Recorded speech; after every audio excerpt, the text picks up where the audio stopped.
અહીંયા જે લેવાના છે FSW અને MPSWના વિદ્યાર્થીઓ જેમને એક્ઝામ આવવાની છે એમાં માટે આજે ઇંગ્લિશમાં આપણે કયા કયા ટોપિકનું ધ્યાન રાખીશું તો એ ટોપિક્સ ઉપરથી આપણે ઇઝી માર્ક્સ કેરી ઓન કરીશું. બધાને ખબર છે મિત્રો કે આ એક્ઝામની અંદર 20 માર્ક્સનું જે ઇંગ્લિશ ગ્રામર ઇંગ્લિશ લેંગ્વેજમાંથી પૂછાવાનું છે. તો 20 માર્ક્સની અંદર કયા કયા મેઇન ટોપિક્સ આપણે કરીશું તો આપણે જેવા માર્ક્સ જોઈએ છે એવા સરળતાથી માર્ક્સ લઈ શકીશું.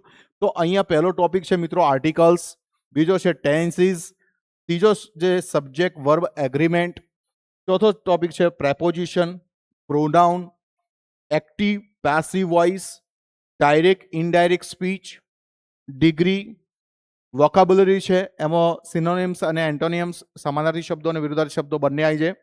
પછી ઇડિયમ એન્ડ ફ્રેઝિસ છે, સબસ્ટિટ્યુટ વન વર્ડ એ પણ પૂછાઈ શકે છે, ચેન્જ ધ નંબર, જેન્ડર આવી ગયું છે ઓલરેડી, ક્વેશ્ચન ટેગ જે મેન ઇમ્પોર્ટન્ટ હોય છે, પંક્ચ્યુએશન પણ ઘણીવાર એ ક્વેશ્ચનમાં પૂછાતું હોય છે અને એની સાથે એક કન્જક્શનને પણ આપણે એડ કરી દઈશું જે અહીંયા રહી ગયો. તો કન્જક્શનની પણ બ્લેન્ક આવી શકે છે.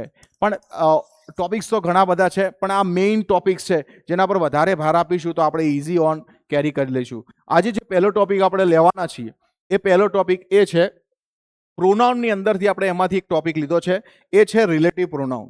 રિલેટિવ પ્રોનાઉન એ આપણો પહેલો ટોપિક રહેવાનો છે મિત્રો. રિલેટિવ પ્રોનાઉનની અંદર ખાસ આપણે ધ્યાન રાખવાનું છે કે રિલેટિવ પ્રોનાઉન કઈ રીતે યુઝ કરવામાં આવે છે. Yes, relative pronoun. આ રિલેટિવ પ્રોનાઉન જે છે મિત્રો એ રિલેટિવ પ્રોનાઉન જે ટોપિક છે એની અંદર પહેલા એ સમજી લઈએ કે પ્રિન્સિપલ ક્લોઝ અને સબઓર્ડિનેટ ક્લોઝ ગુજરાતીમાં આપણે કહેતા હોઈએ છીએ કે મુખ્ય વાક્ય અને ગૌણ વાક્ય. સમજજો ખાસ. તો એને પહેલા આઈડેન્ટિફાઈ કરતા આપણે શીખવું પડશે કે સેન્ટેન્સમાં પ્રિન્સિપલ ક્લોઝ કઈ જગ્યા હોય, સબઓર્ડિનેટ ક્લોઝ કઈ જગ્યા હોય. તો પ્રિન્સિપલ ક્લોઝ છે અહીંયા એક સેન્ટેન્સ મેં લખ્યું છે, એક્ઝામ્પલ સમજ્યું, this is Rahul whose father is a doctor. Keep in the mind અહીંયા બંને સેન્ટેન્સ છે. ફર્સ્ટ સેન્ટેન્સ છે, આ સેકન્ડ સેન્ટેન્સ છે. આ જે વચ્ચે છે રિલેશન શો કરે છે બીકોઝ બોથ આર ધ સેન્ટેન્સના એક સંબંધ દર્શાવે છે એટલે પિતા અને પુત્રનો જે માલિકી છે એટલા માટે હુઝ વાપર્યું છે આપણે. ઓકે, બટ અહીંયા જે બ્લેન્કના પહેલું જે સેન્ટેન્સ આવે છે એને પ્રિન્સિપલ ક્લોઝ કહેવામાં આવે છે. બીજી રીતે કહેવું હોય તો એને મેઇન ક્લોઝ પણ કહેવામાં આવે છે. મેઇન ક્લોઝ એટલે મુખ્ય વાક્ય કહેવામાં આવે. પ્રિન્સિપલ ક્લોઝ એ સેમ ટુ સેમ જ છે મિત્રો. એટલે ફાધર ઇઝ અ ડોક્ટર આ સેકન્ડ સેન્ટેન્સ છે એને સબઓર્ડિનેટ ક્લોઝ કહેવામાં આવે છે. સબઓર્ડિનેટ ક્લોઝ એટલે ગૌણ વાક્ય કહેવાય, ઉપવાક્ય કહેવાય. એવા શબ્દો ગુજરાતીમાં વપરાતા હોય છે.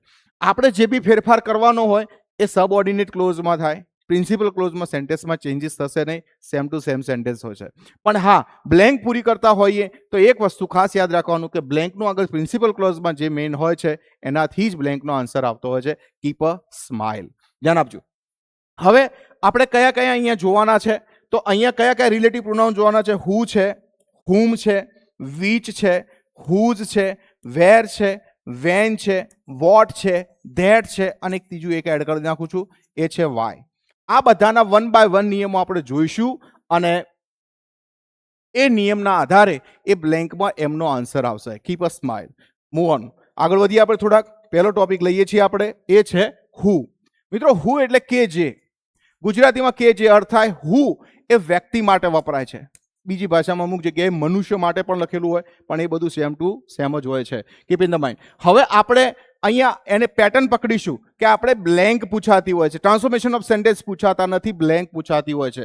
તો ખાલી જગ્યા પહેલા પણ એ સેન્ટેન્સ પેટર્ન શું હોય છે?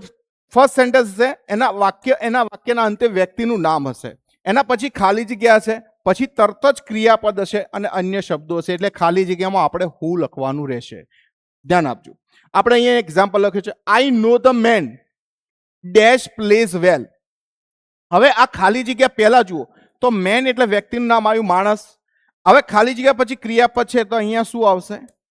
હુ આવી જશે. સીધે સીધું હુ મૂકી દેવાનું રહેશે. હુ પ્લેઝ વેલ. ઓકે, કારણ કે ખાલી જગ્યા પેલા વ્યક્તિનું નામ અને પછી ક્રિયાપદ છે એટલે અહીંયા નિયમ બન્યો વ્યક્તિના નામ પછી ખાલી જગ્યા હોય. ઓકે, અને ખાલી જગ્યા પછી તરત જ ક્રિયાપદ હોય તો હુ આવે છે. ધ્યાન આપજો. ખાલી વ્યક્તિના નામ પછી ખાલી જગ્યા હોય અને ખાલી જગ્યા પછી ક્રિયાપદ આવેલું હોય તો હુ આવે છે. ઓકે, ક્રિયાપદ તો બધાને ખબર છે, એક્શન વર્ડ હોય છે, બધા ક્રિયાપદ વર્બ જ હોય છે. આગળ વધીએ. એના પછી આપણે લઈએ છીએ whom. who અને who ની સાથે આવશે whom. ધ્યાન આપજો. હવે whom, જો who ના સ્પેલિંગમાં WHO આવે અને whom માં એક સ્પેલિંગમાં એક લેટર એડ થાય એમ, એ રીતે આમાં પણ એક નિયમ આપણે એડ કરીશું તો સીધો જવાબ મળી જશે કે જેનું કે જે વ્યક્તિ માટે વપરાય છે. આ પણ વ્યક્તિ માટે વપરાય છે, પણ પેલું who હતું ના whom હતું, એક જ એમ એડ કર્યો સ્પેલિંગમાં. એ રીતે આમાં નામમાં પણ એક નિયમ એડ કરવાનો છે. કયો જોઈ લઈએ. ખાલી જગ્યા પહેલા વ્યક્તિનું નામ હોય, બંનેમાં કોમન છે એટલે તો who અને whom બંને સાથે રહેશે. પણ ખાલી જગ્યા પછી સર્વનામ આવે, આઈ, વી, યુ, ધે, હી, શી, ઈટ અને નાઉન આવેલું હોય, કોઈ નામ લખેલું હોય, બોય લખેલું હોય, કોઈ બી નામ લખેલું હોય એની, તો પણ આપણે ખાલી જગ્યા પછી સર્વનામ આવેલું હોય અને ખાલી જગ્યા પહેલા વ્યક્તિનું નામ આવેલું હોય તો whom મૂકવાનું થશે. That is the boy dash I know very well. તો અહીંયા ખાલી જગ્યા પહેલો વ્યક્તિ આવ્યો, ખાલી જગ્યા પછી સર્વનામ આવ્યું તો શું મૂકી દેવાનું? whom મૂકી દેવાનું. કીપ ઇન ધ માઇન્ડ, કેટલું સહેલું છે. ખાલી જગ્યા પર તરત ક્રિયાપદ હોય તો who મૂકો, ખાલી જગ્યા પર તરત સર્વનામ હોય તો whom મૂકો. ઓકે, અહીંયા એની પેટર્ન લખી છે, જુઓ શોર્ટમાં, બંને વ્યક્તિનું શોર્ટમાં સમજાય. બંનેની આગળ વ્યક્તિનું નામ આવ્યું, ઓકે, એના પછી who કે whom હોય તો ખાલી જગ્યામાં whom ક્યારે આવે કે એના પછી ક્રિયાપદ હોય ત્યારે. ખાલી જગ્યામાં whom ક્યારે આવશે કે એના પછી સર્વનામ હોય ત્યારે. આઈ હોપ કે તમને આ બંનેમાં ખ્યાલ આવી ગયો હશે. ઓકે, મૂવ ઓન, થોડા આગળ વધીએ, થોડા હસતા રહેજો, જેથી કરીને તમને બધાને ખ્યાલ આવે કે આ ભાઈ ટોપિક ઇઝીલી આપણે કેરી ઓન કરી રહ્યા છે મિત્રો. હવે આવ્યું છે which, કે જે પ્રાણી વસ્તુ માટે વપરાય. હવે whom અને who હતું એ વ્યક્તિ માટે વપરાયું, પ્રાણી અને વસ્તુ બાકી રહી એના માટે which આવ્યું. પ્રથમ વાક્ય હશે, એના પછી પ્રાણી વસ્તુનું નામ હશે, પછી which હશે.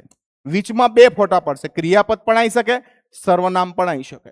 પણ આપણે એટલું યાદ રાખવાનું છે કે which પહેલા શું હશે?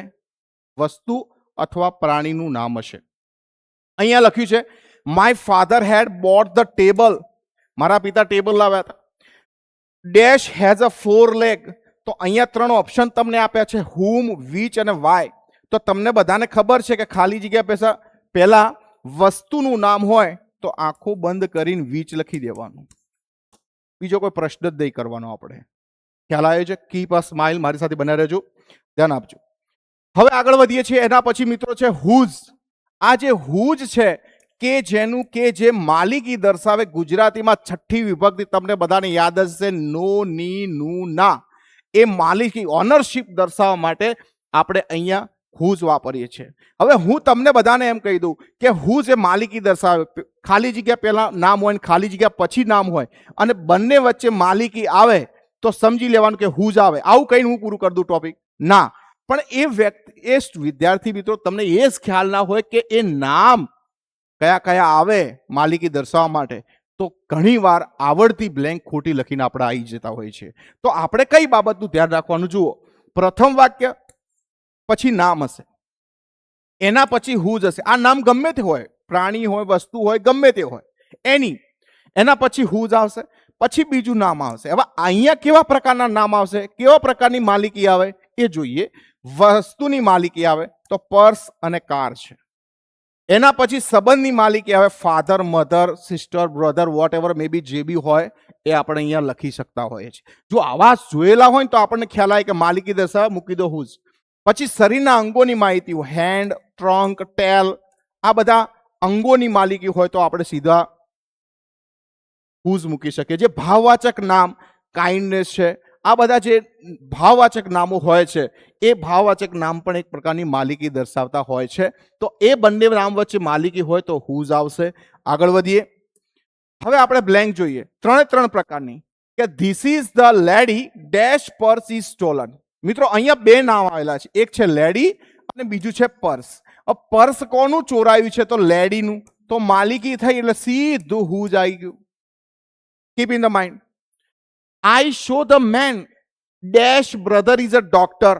તો અહીંયા આ માણસને જોયો તો જેનો ભાઈ ડોક્ટર છે, તો જોયો હતો, ધેટ મીન્સ આ બ્રધર અને આ માણસ વચ્ચે સંબંધ છે એટલે શું આવી ગયું? whose. આ રિલેશન્સ નો સંબંધ દર્શાવે, જે બીજા નંબરનો રૂલ હતો આપણે. That is an elephant. Dash tail is short. હવે આમાં સમજવા જેવું છે, વિચ અને હુ જ આપ્યું છે. પેલો નિયમ યાદ રાખીએ કે પ્રાણીના નામ પછી વસ્તુના નામ પછી વિચ આવે તો વિદ્યાર્થી વિચ જ લખીને આપવાનો છે, સ્ટુડન્ટ વિચ જ લખીને આપવાનો છે. પણ એ વિચ ની જગ્યાએ ક્યારે હુઝ મૂકશે જ્યારે એને આ નિયમ ખબર હોય કે ખાલી જગ્યા પછી ટેલ અને ખાલી જગ્યા પછી એલિફન્ટ, એ બંને વચ્ચે માલિકી છે, પૂંછડી કોની છે? એલિફન્ટની. એટલે અહીંયા હુઝ મૂકશે. ધ્યાન આપજો, કે પ્રાણી વાળું જ યાદ રાખીને ફરશે. એટલા માટે અહીંયા હુઝ પછી આપણે લઈએ છીએ વેર. આ જે વેર છે એ કે જ્યાં એનો અર્થ થાય છે. સ્થળ દર્શક શબ્દ પછી વેર આવે. વાક્ય આપેલું હોય, વાક્યના અંતે સ્થળ દર્શક શબ્દ હોય, પછી ખાલી જગ્યા હોય, પછી બીજું વાક્ય હોય, સબઓર્ડિનેટ ક્લોઝ હોય, તો સમજી લેવાનું કે વેર આવશે, કારણ કે ખાલી જગ્યા પહેલા સ્થળ દર્શક શબ્દ છે. હવે મિત્રો ધ્યાન આપજો, સ્થળ દર્શક શબ્દો કયા કયા એ પણ આપણે થોડું જાણી લઈએ તો એ શબ્દો મળે તો આપણે સીધી બ્લેન્ક મૂકી શકીએ. પહેલું place, school, garden, temple, bus station, railway station. Totally station આવી ગયા, સ્કૂલ આવી ગઈ એટલે યુનિવર્સિટી, કોલેજ, ટોટલ શબ્દો આવી ગયા. પછી સી શોર છે, ચોપાટી છે, રિવર બેંક છે. આ બધા શબ્દો પછી તરત જ ખાલી જગ્યા આવે તો વેર મૂકી દેવાનું. Keep in the mind, keep a smile. મારી સાથે બના રહેજો. This is the Chowpatty dash Gandhiji started the quit India movement. Keep in the mind. તો અહીંયા ચોપાટી સ્થળ દર્શક શબ્દ છે એટલે અહીંયા શું આવ્યું? વેર. આંખો બંધ કરીને, બીજું કોઈ જોવાની જરૂર નથી. ધ્યાન આપજો. એના પછી વેન આવ્યો છે. વેન એટલે કે જ્યારે. સમય દર્શક શબ્દ પછી આવે. હવે મને તમને બધાને ખબર છે કે સમય દર્શક શબ્દો કયા? You know about the time word. સમય દર્શક શબ્દો એ કે જેની અંદર સમય દર્શાવેલો છે. ટુમોરો, યસ્ટરડે તો એ સમયનો નિર્દેશ કરે છે કે ભાઈ ગઈકાલે, આવતીકાલે એ દર્શાવે છે. પણ સમય દર્શક શબ્દો મોર્નિંગ છે તો એ મોર્નિંગ એક સમયની અંદર રહેલું છે. સીઝન તો સીઝનનો સમય હોય, 3 મંથ 4 મંથ જે બી છે, વોટ એવર મે બી. તો આ જે શબ્દો જે છે એને આપણે એકવાર મેન્શન કરી લઈએ તો બ્લેન્ક ખોટી ના પડે. ટાઈમ લખેલું હોય, મોર્નિંગ, ઇવનિંગ, આફ્ટરનૂન, આ બધા શબ્દો છે. સીઝન તો સીઝન 3 હોય, વિન્ટર, મોન્સૂન અને સમર. ફેસ્ટિવલ, કોઈ પણ ફેસ્ટિવલ લખેલું હોય. ચાઇલ્ડહુડ, ચાઇલ્ડહુડનો પણ સમયગાળો હોય. ઓકે. અને ડેટ, ડે જે બી છે આપણે લખી શકતા હોઈએ છીએ, એ સમયની અંદર રહેલી હોય છે. તો અહીંયા એક એક્ઝામ્પલ કે winter is the season. Winter is the season dash the birds are singing. વિદ્યાર્થી મિત્રો તમે અહીંયા ખાસ જોશો તો ખાલી જગ્યા પહેલા સીઝન શબ્દ આવ્યો છે. અને આ સીઝન શબ્દ છે એ સમય દર્શાવે છે. હવે તમને બધાને ખબર હોવી જોઈએ કે સીઝન શબ્દ સમય દર્શાવતો હોય તો તમે અહીંયા વેન મૂકો, અધરવાઇઝ કોઈ નવો શબ્દ મૂકીને આવવાનો છો. એટલે સીઝન શબ્દ સમય દર્શાવે છે, that is why we put the when. આ યાદ રાખીશું. હવે આગળ વધીએ. એના પછી આવે છે વાય. વાય પણ રિલેટિવ પ્રોનાઉન તરીકે યુઝ થાય કે જે કારણ માટે વપરાય છે.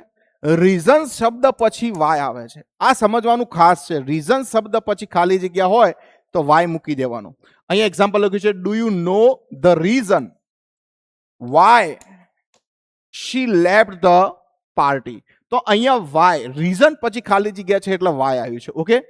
વોટ, એના પછી વોટ લઈએ છીએ કે જેનો અર્થ થાય છે કે વોટ, સબ્જેક્ટ અને વર્બ. ખાલી જગ્યા પછી સબ્જેક્ટ અને વર્બ હોય, અહીંયા ખાલી જગ્યા હશે, એના પછી કર્તા અને ક્રિયાપદ હોય, એટલા સુધી જ વાક્ય હોય તો વોટ આવશે. એ પણ સમજમાં ના આવે તો એના પછી દેશી ભાષામાં આપણે એક નિયમ લખ્યો છે કે ખાલી જગ્યા પછીનું વાક્ય ક્રિયાપદ સુધી હોય, ખાલી જગ્યા પછીનું વાક્ય ક્રિયાપદ સુધી હોય તથા એ વાક્યમાં માહિતી આપેલ ન હોય ત્યારે વોટ આવે છે. જોઈએ એક્ઝામ્પલ વધારે ખ્યાલ આવશે. I could not understand what you said. તો જુઓ પહેલો નિયમ હતો ખાલી જગ્યા પછી ક્રિયાપદ સુધી વાક્ય. You said ક્રિયાપદ સુધી વાક્ય છે, યસ. બીજું, ખાલી જગ્યા પછીના વાક્યમાં માહિતી આપેલ ન હોય તો you said પણ શું કહ્યું છે એ કોઈ વાક્યમાં લખ્યું નથી. Keep a smile. થોડા હસતા રહેજો, નર્વ સિસ્ટમ લો થશે એટલે મજા આવશે. એના પછી એટલે ખ્યાલ આવી ગયો, ખાલી જગ્યા પછી ક્રિયાપદ સુધી વાક્ય હોય, ખાલી જગ્યા પછીના વાક્યમાં માહિતી દર્શક શબ્દ આપેલા ન હોય તો આપણે વોટ મૂકીશું. Keep a smile. મારી સાથે બના રહેજો. એના પછી આપણે લઈએ છીએ ધેટ.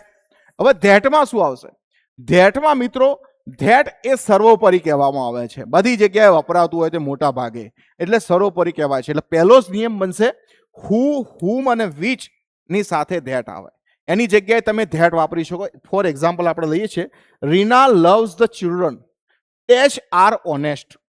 હવે મારે આમાં આ ત્રણમાંથી હુ, હુમ અને વિચમાંથી મૂકવું હોય તો શું આવશે? તો અહીંયા ચિલ્ડ્રન પછી ક્રિયાપદ છે ખાલી જગ્યા પછી, એટલે સીધો હું હુ મૂકી દઈશ. આ જવાબ આવી ગયો છે. પણ આની જગ્યાએ મારે વાપરવું હોય તો અહીંયા હું ધેટ લખું તો પણ વાક્ય સાચું છે. Keep in the mind. અનિશ્ચિત સર્વનામ all, only, nothing, somebody, someone પછી ખાલી જગ્યા હોય તો ધેટ આવે. ધ્યાન આપજો. આ બધા જે અનિશ્ચિત સર્વનામો છે, નથિંગ, નોબડી, સમબડી, એના પછી તરત જ ખાલી જગ્યા હોય એટલે એના પછીના શબ્દો પછી ખાલી જગ્યા હોય તો ધેટ મૂકવાનું છે. ઇટ વોઝ ધ ઓનલી, આ ઓનલી લખેલું છે. Thing that I wanted to hide. Keep in the mind. આ રીતે આપણે લખવાના છે.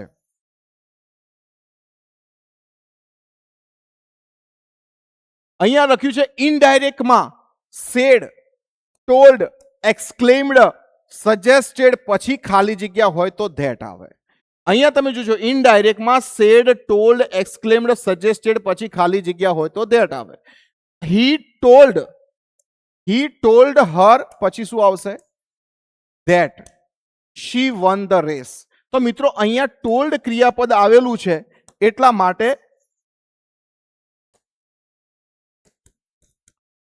હી ટોલ્ડ હર, ટોલ્ડ પછી ઇનડાયરેક્ટમાં ધેટ આવશે. ઓકે. સુપરલેટિવ ડિગ્રીની વિશેષણ પછી ધેટ આવે. તો અહીંયા લખ્યું છે this is the cleverest boy. આ વાક્ય આખે આખું સુપરલેટિવ ડિગ્રીનું થયું. તો અહીંયા પછી ધેટ આઈ નો, તો ધેટ આઈ નો. હવે ધેટની જગ્યાએ મારે વાપરવું હોય તો બીજું રિલેટિવ પ્રોનાઉન શું વાપરીશ? whom I know. કારણ કે સર્વનામ છે એટલે બોય છોકરો છે. ઓકે, આગળ વધીએ. હવે આપણે જોવાનું છે મિક્સ એક્સરસાઇઝ. હવે મિત્રો આ બધા 8 આપણે જોઈ લીધા. 8 ને આપણે 1 બાય 1 રિવાઇઝ કરી નાખું છું, પછી મિક્સ એક્સરસાઇઝ. આપણે પહેલા મિક્સ એક્સરસાઇઝ જોઈ લઈએ છીએ. તો એમાં જોઈએ please recite dash you have learn. પહેલું જોઈએ વોટ, હુમ અને હુઝ. તો આમાં જો ખાલી જગ્યા પછી ખાલી જગ્યા પહેલા ક્રિયાપદ છે રિસાઇટ, એટલે તો આ હુમ અને હુઝ તો આવશે જ નહીં. હવે વોટ આવશે આન્સરમાં. Keep in the mind. What લખ્યું, વોટ કઈ રીતે આવી? તો એના બે નિયમો મેં તમને પહેલા કીધા હતા, હાલ પણ કહું છું. ખાલી જગ્યા પછી ક્રિયાપદ સુધી વાક્ય છે અને ખાલી જગ્યા પછીનું વાક્ય માહિતી આપતું નથી. That is why we put the what. Next one, I have found the book dash was lost yesterday. હવે મિત્રો અહીંયા ખાલી જગ્યા પછી બુક છે. મેં તમને પહેલા પણ કીધું પણ હાલ પણ કહું છું, નિર્જીવ નામ હોય, વસ્તુનું નામ હોય કે પ્રાણી હોય તો આંખો બંધ કરીને શું મૂકવાનું આવે ભાઈ? વીચ આવે. Keep in the mind. બીજું કંઈ જોવાની જરૂરત જ નથી. આગળ વધીએ. The bag dash school bag, the boy dash school bag was stolen was absent from the school yesterday. હવે મિત્રો અહીંયા ખાલી જગ્યા પછી સ્કૂલ બેગ આખો શબ્દ છે. સ્કૂલ નથી જોવાનું, સ્કૂલ બેગ જોવાનું છે ક્રિયાપદ પહેલા. હવે કોની સ્ટોલન થઈ છે ભાઈ? છોકરાની. તો બંને વચ્ચે માલિકી આવી એટલે આંખો બંધ કરી સીધો જવાબ શું આવશે? હુઝ આવશે. Keep in the mind. Do you know Neetu dash father is a teacher. હવે નીતુ અને ફાધર બંને વચ્ચે માલિકી છે. That is why we put the whose. The boy dash the principal call in his office was not at fault. Who તો ખાલી જગ્યા પહેલા આજુબાજુ નાઉન છે એટલે who તો આવશે નહીં. હવે whom અને whose માં રહ્યું તો જુઓ whose છે તો બોય અને પ્રિન્સિપલ વચ્ચે ક્યારેય પણ ઓનરશિપ ના હોય મિત્રો. Keep in the mind. તો અહીંયા સેન્ટેન્સ કોલ હિઝ ઓફિસની વાત કરી છે એટલે અહીંયા બોય whom કે જેને પ્રિન્સિપલે બોલાવ્યો હતો એટલે આન્સરમાં આવશે whom આવશે. Keep in the mind. Now move on. Next છે most people get they deserve. આ પણ ક્રિયાપદ સુધી જ આવેલું છે એટલે deserve એટલે સીધે સીધું યાદ રાખવાનું. આંખો બંધ કરીને what dash I dash am your friend will never speak ill of you. તો આમાં તમે જોશો કે ખાલી જગ્યા પછી પહેલા I આપેલો છે જે પોતે છે વ્યક્તિ અને ખાલી જગ્યા પછી વર્બ છે ક્રિયાપદ છે એટલે સીધું who આવશે. The doctor dash she visited is a famous. હવે who અને whom માંથી મૂકવાનું છે તો ખાલી જગ્યા પછી સર્વનામ છે એટલે આંખો બંધ કરીને whom જ આવશે. Keep in the mind. The chair dash was broken is now repaired. તો the chair વસ્તુ છે which આવશે. Keep in the mind. It's a wise child dash knows his own father. Wise child dash his knows. તો which અને that છે એટલે which તો અહીંયા child છે તો વસ્તુ તો છે નહીં એટલે આંખો બંધ કરીને that આવશે. હવે ધ્યાન આપજો. હવે આપણે એક વસ્તુને ખાસ રીતે 8 જે છે ટોટલી એને આપણે સમજી લઈએ, એકવાર રિવિઝન કરી લઈએ. હાઇલાઇટ કહીએ છીએ આપણે, જેમ ક્રિકેટ મેચ જોતા હોઈએ છીએ ત્યારે આપણે એ હાઇલાઇટ આખી જોઈ લેતા હોય છે, પૂરી ક્રિકેટ મેચ નથી જોતા હોતા. તો આમાં પણ એ ટોપિક્સની દરેકની હાઇલાઇટ આપણે જોઈ લઈએ એટલે આપણને ખ્યાલ આવી જશે કે સાહેબ કયા કયાની વાત કરવા માંગે છે. Keep in the mind. ક્યાં ગયું છે that who